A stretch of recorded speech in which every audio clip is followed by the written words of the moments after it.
27 d'abril de 1938. Estreno aquest diari al mateix temps que, també avui, enceta una nova etapa de la meva vida. La guerra tan frívola va matar molts amics meus, però el pitjor era quan per penúries humanes els matava jo mateix. Per sort, a mi no em va passar res greu. El pitjor fou aquell dia al costat del riu, quan em van emboscar injustament, com tota la guerra. Malgrat que la guerra era una tortura molt fatídica, en el fons dels nostres cors sabíem que cap dels dos bàndols volia combatre.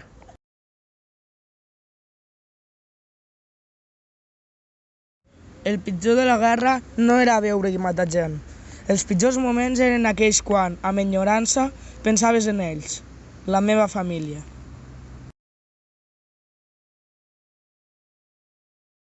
Ara m'han agafat, però quan sigui gran el vindré a recuperar.